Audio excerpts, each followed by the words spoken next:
Hello. My name is James, and welcome to Mirror Domains.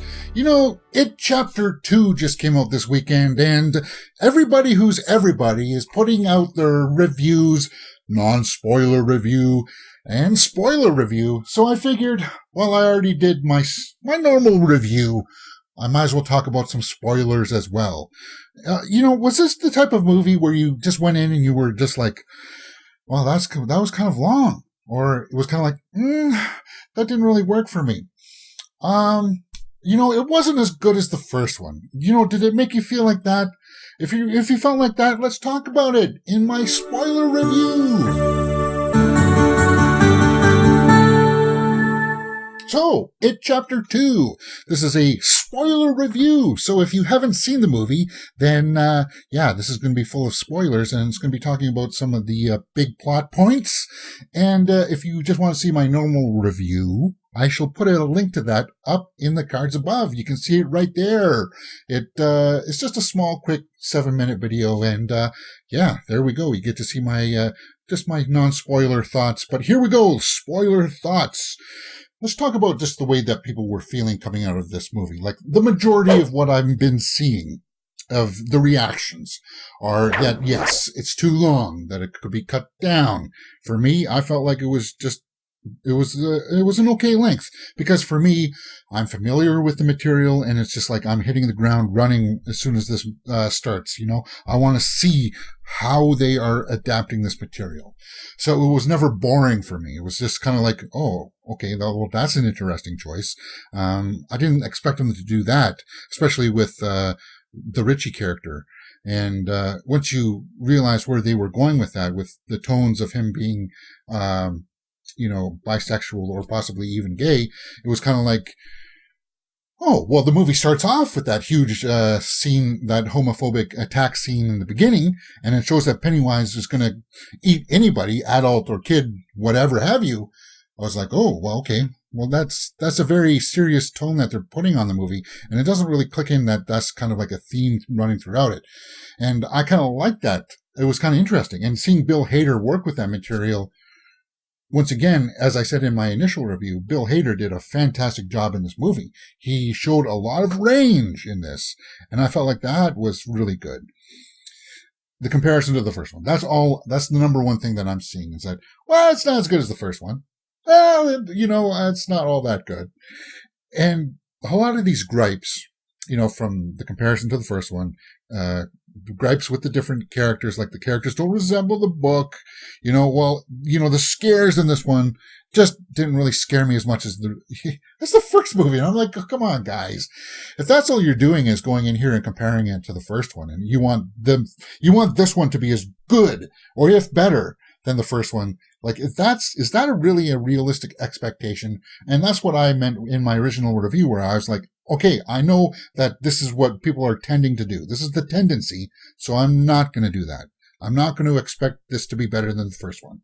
And I felt like this was a fairly solid follow-up. I thought it was a fairly good job of wrapping in the adult story with the younger kids, and just kind of wrapping up the story as a whole. Like, the way I viewed it was kind of like, well, these are meant to be seen back to back. This is actually supposed to be like one big movie. That's the way it's supposed to be, right?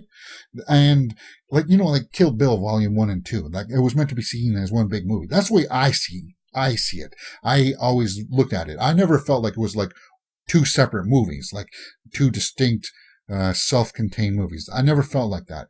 And I think that's probably part of the problem. And the part of the problem with comparing it with the first one is that, well, we've already seen Pennywise before. We've seen him eat kids. We've seen him stand there and make his pitch to try to get kids in. And I like that scene in this one where he seduces the girl underneath the bleachers of, hey, come here, I can fix something for you. And then he bites her.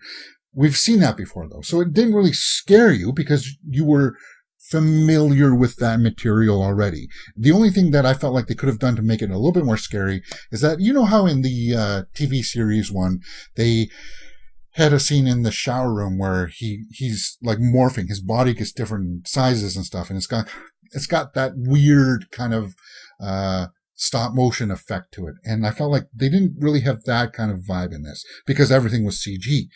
They never, it never had that creepiness to it. And I can understand that.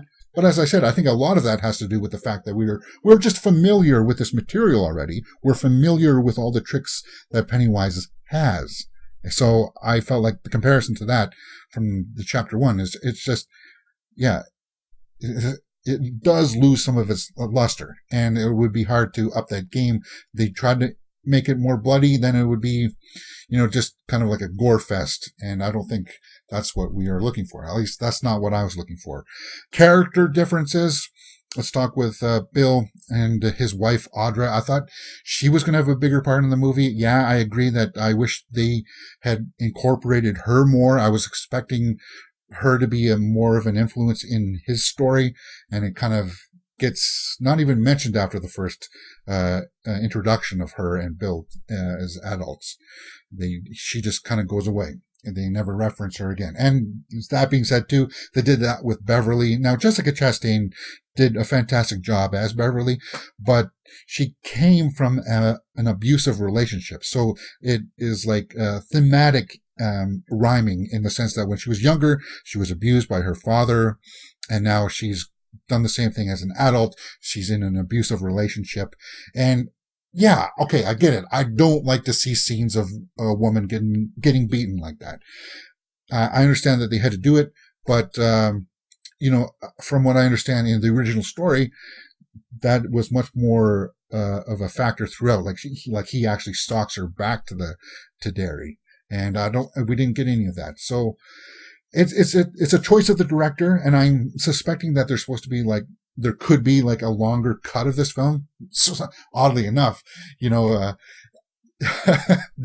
just did a director's cut of Midsummer, and I was like, my original take of that movie was was 2.5 hours, and I was too long as it was, and they just released a 3-hour version of that, and I was like, this movie was 3 hours, and I would love to see a 3.5-hour version, because that's how much I like to see these characters, and I like this universe, and I like the feel of it. I felt like this movie wasn't long to me. It wasn't painful to sit through. I really enjoyed the length. Okay, did I talk about the scary factor enough? The dog scene, the Chihuahua scene, I like that. As soon as they opened that door and you saw the dog down there, and you're just like, oh, well, they mentioned this before. How are they going to make it scary? It's a jump scare, but I felt like, yeah, that worked for me. The older grandma scene that we saw in the teaser trailer, where Jessica Chastain has gone back to her house and we see that older grandmother scene. We actually get to see what it looks like. It's CG, but it does have that menace to it, and I like that. I thought that was great. Pennywise, as I said before, we've seen his bag of tricks, so I can understand that. It didn't have that initial shock value to it, because that's what the first one had. It had that shock value, and there I am going again. I'm comparing it to the first one. Yeah, it's hard to do, and maybe we shouldn't be looking down upon people comparing it, because, as I said, it's meant to be seen as one big whole piece. That's the way I felt about it. So that's where I go. Okay, one thing I see people talking about is Richie killing Henry Bowers, and they say it's murder.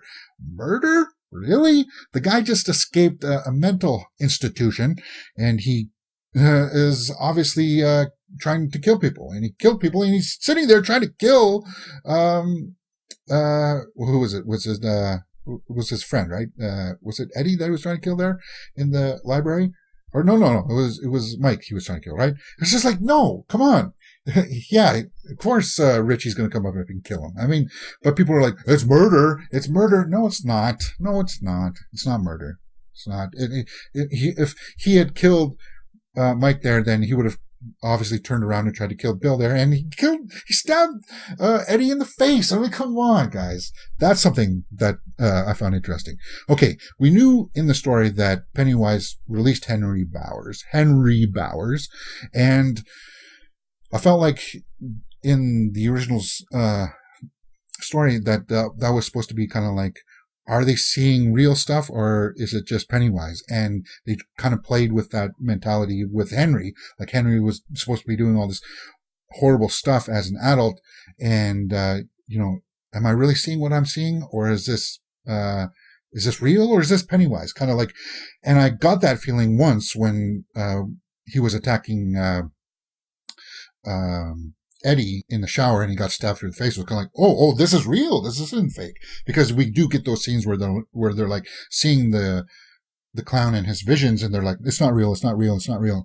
But when Henry shows up, yeah, it's real. Okay. Pay attention now. I wish they had done a little bit more work with that. Okay. Let's just try to wrap this up quickly because I'm rambling now. The rituals and the spirituality stuff. Did the ending work for me? No, I knew that he was going to turn into a big spider at the end. I was curious to see how good it was going to look from all the images that I was seeing online, like the leaked images, the ones that people were saying, hey, it looks like this. No, it didn't look that bad. Obviously, it was going to be a big CG monster. We knew this going in. I felt like the rituals, I liked how they kind of got blown away and they had to deal with their own personal demons. I like that part. For me, I thought it worked, but the whole sense of him getting trapped in this little, bark box, I was just kind of like, guys. Oof. But how else do you wrap that up? Other than containing him in some kind of capsule and shooting him back up into space, it was kind of like they bullied him back into submission. And it was kind of like, for the most part, yeah, that doesn't work. I can agree with you on that. But for me, the story factor of it being a negative thing, there are so many other good things that you just kind of like, oh, okay, I get it. Okay, I get it. That's how it's going to wrap up. But for me, the real wrap up is at the end when they go back to the quarry as adults. And that quarry is just not that far away from actually where I live. But it was like them kind of realizing that it's all done, it's all finished, and we get to see them swimming in that quarry as adults. And Bill Hader has a really good emotional scene there. I thought it was just, that was the real ending, the one that's supposed to make you feel impact, and I like that. Just some minor things. I guess at one point there's a flashback with the kids and they use de-aging technology. I guess some people were like, oh, that's bad. That's bad. I'm guessing that if you didn't know that they were using de-aging technology, like that news never came out, then you wouldn't have known. Like you wouldn't have just said, your mind would have just been like, oh, well, that's a weird lighting for this. And then you wouldn't have thought anything more. But, yeah, I just felt like, that's just so minor. It never really bothered me. But as I said, finally to wrap this spoiler review up, Bill Hader, he stole the show for me. I thought he was fantastic. I didn't think that he would have that kind of an impact on me as Richie. And as I said, it just kind of makes me want to go back and watch it again. And it made me want to go back and watch the first one, which I did on Netflix, and then just kind of reflect on it as a whole piece. And that, if you can do that and reflect on it as chapter 1 and chapter 2 as one big whole movie, then you're going to get some really good value out of it. And I think that's the big takeaway that people should be going away from this movie. And as far as relating it to the book, you're never going to win that battle. You're not going to say, okay, hey, all my memories, and what I'm doing is, hey, I have all these expectations from this previous material, and if I don't see it in this movie, then it's a bad thing. If that's your mentality going in, then you're never going to win a whole lot of those battles. If any of the battles, any of the translations from book to movie, you're never going to win any of those battles. So for me, I just say, you got to separate the two, and you got to accept the adaptation and the choices that they were making, because I don't think that Andy Muschietti did a bad job with this. I thought it was actually handled overall fairly well. As I said, it was an 8 out of 10, and I stand by that score for It Chapter 2. Did it crack my top 5? That's my only last thing of this, my top 5 of the year. There's my list right there. No, it didn't. It would be in the top 10 for sure, though. It would be number 6 or 7. So there we go. That's it. My It Chapter 2 spoiler review. If you want to see my non-spoiler one, as I said, there's a link up in the cards. And there we go. YouTube is recommending a video for you to watch right there. And you can see my latest one right up here. My name is James, and you're watching Mirror Domains. If you've liked what you've seen, please hit that thumbs up button and subscribe.